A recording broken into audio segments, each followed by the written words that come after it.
Football fans, countrymen, we are back again for another preview of an NFL game. This week, we are taking on the Philadelphia Eagles versus the Washington Commanders, or the Commies as I would call them, because, let's be honest, still representative of our government in the U.S. right now. But let me know what you think down in the comments below, and let's get to it. The Eagles have been on a tear. They haven't lost since week 4 against Tampa Bay, and they don't look like they're going to slow down anytime soon. Saquon still on pace for possibly breaking Eric Dickerson's record. I still don't hold out hope that he probably does. I probably think he comes up a couple yards short, maybe like 100 yards short or something like that, but he will probably get pretty close. And Jalen Hurts has been playing very well as too. Again, he really hasn't been getting the recognition that he deserves. He probably should be up there for MVP as well. And I'm sure a lot of you Eagles fans out there would agree as well. JaydenDaniels has been playing well, of course.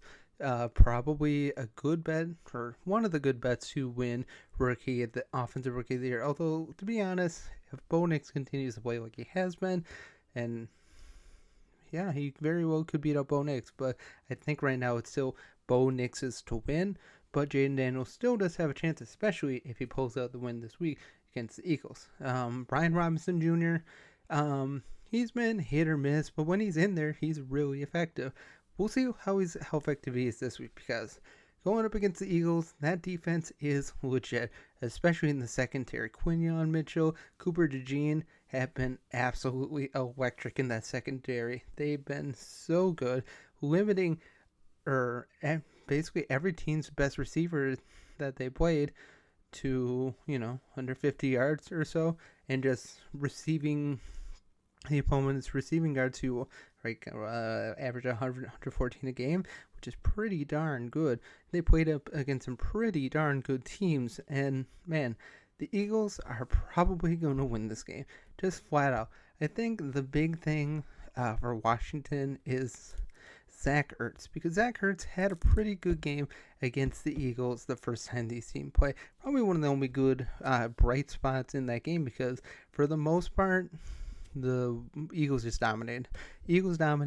Sure, Washington scored some touchdowns at the end of the game, but the score was not representative of what it was. I think the final score in the first game was like 29-22, if I remember right. Let me know in the comments below if I'm totally wrong, but I think that's pretty close to what it was. Yeah. But Zach Ertz might not play. Concussion. He's had a couple of concussions over the past couple of years. We'll see if he's able to go. I would bet he probably will be out there, and that would definitely be a big boost. Terry McLaurin has been pretty well for most of the year. He's been pretty darn good. But JaydenDaniels, obvious number one target. But another reason why you put the brakes on Washington is that, again, Noah Brown is out. Noah Brown isn't the best wide receiver in the world, but he gives them diversity and flavor in that offense for the Commanders. And without him being out there, being able to be a deep threat, McLaurin's probably going to be double covered. So, again, if you have McLaurin in your fantasy lineup, if you have other options, I would seek other options. If you don't, then I guess you got to start him. But if you have other options for this week, I would not start McLaurin. My teams, I have all other options other than McLaurin, so I do have the luxury of not starting Terry McLaurin. But man, do I want to, because he's so good. But when you look at the stats for Philadelphia's defense against receivers on another team, they hold them down to a total of, like I said earlier, around 114, 115 yards a game. That's near perfect. You really cannot ask for much better than that. That's a really good defensive stat. And another thing against the Commanders, Saquon Barkley, again, he has been great.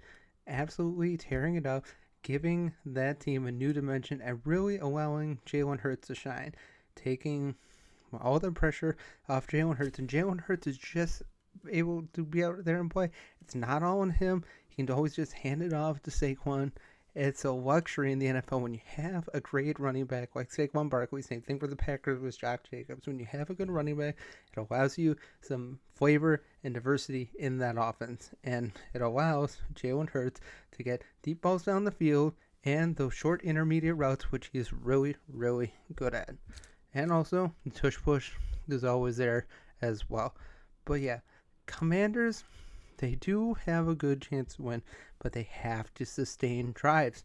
And they cannot slow down like they have in the last couple of games.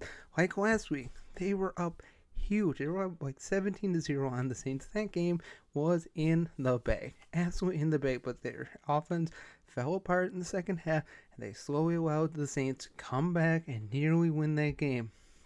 Now, yes, if you're a Commanders fan, you're probably saying, like, yes, there was probably an illegal down, and I agree.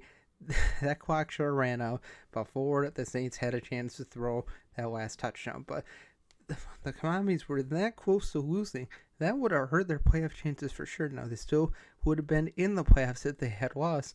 But they really need to win this game. They really do. Because if they lose and Seattle wins, I do believe Seattle would jump Washington. Washington would technically be out. Now, I would still lean more on Washington to make the playoffs over a team like Seattle, just because JaydenDaniels doesn't have any injuries. He's been pretty consistent through most of the year. Still lacking in some of the passing touchdowns. You would have expected him to have more passing touchdowns than what he had. Still rookie though, so he's still working it. But to be honest, I think most of the NFL is caught up on JaydenDaniels for the most part. I mean, he still gets great plays. He still gets wide open plays. He's still able to move out of the pocket for sure. But I think the NFL's kind of caught up to him, or at least they're pretty close to catching up to him. I'm not saying he's going to be a bust. I'm not saying that next year he won't play as well as he does this year, but I think it needs to be said that the defenses have sort of were cued in on JaydenDaniels' tendencies a little bit. But who will win this game? I think it's Seattle, or not Seattle. I think it's Phillies to win. Their offense has just been great. Sure, A.J. Brown tweaked his ankle last week, but he said he's fine. He'll be out there, I'm sure. The Eagles just have so many weapons to use. Their defense has been firing. That defensive line is stacked. And they, again, another team, you not only hold team to woes in receiving yards, they also hold them down in rushing yards as well. They dominated the Steelers last week. Sure, the Steelers made it close, or towards the end of the first half, but that inopportune fumble by Najee Harris really took the wind out of the Steelers last week. And then the Eagles, with that huge 10-minute drive in the fourth quarter, basically eliminating any chance for the Steelers to come back and win. That's the kind of drive that championship teams are built on. And if the Eagles can do that, run the ball efficiently and methodically like they did last week, I just don't see a reason for Washington to win. And again, JaydenDaniels has to keep his mistakes to a minimum, because he definitely got caught against the Eagles the last time.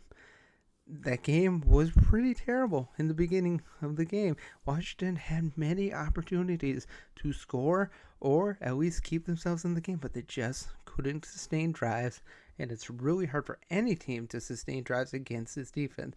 The Eagles have been on fire, and as long as they continue playing the way they are, as long as Saquon is still able to maintain 70 to 80 yards a game or more, it's going to be hard to stop. He's just a great running back.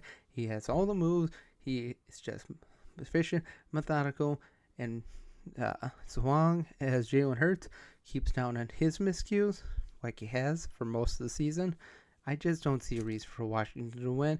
I think it'll be close for sure. I mean, these teams always play each other close, but the last game they played, it was not close. At least not by the box score. I mean, the score at the end would say that Washington kept it close, but let's be honest, it wasn't close. And if Washington can't get out early, can't score, they need to hit Philadelphia in the mouth. They need to hit them in the mouth right away. They need to get up and score. That's when you're able to beat Philly. If you get ahead, you beat them. You beat them into the ground and get them down early. That's how you win. That's how Tampa Bay did it, and that's how I forgot who else beat them as well. But Philly is probably going to win.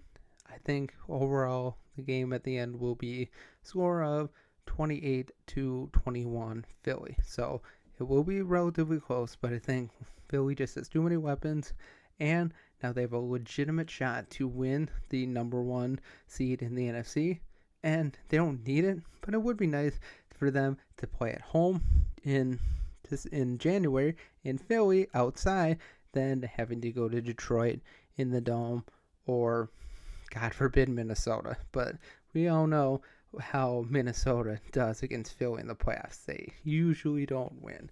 But let me know what you think down in the comments below. I want to hear from all you Washington fans. I want to hear from you Philly fans. The Philadelphia Eagles should win, but it should be a good game. Regardless, probably one of the best games of the week. So let me know what you think down in the comments below. Have a great day, and as always, go Pack Go, and God bless.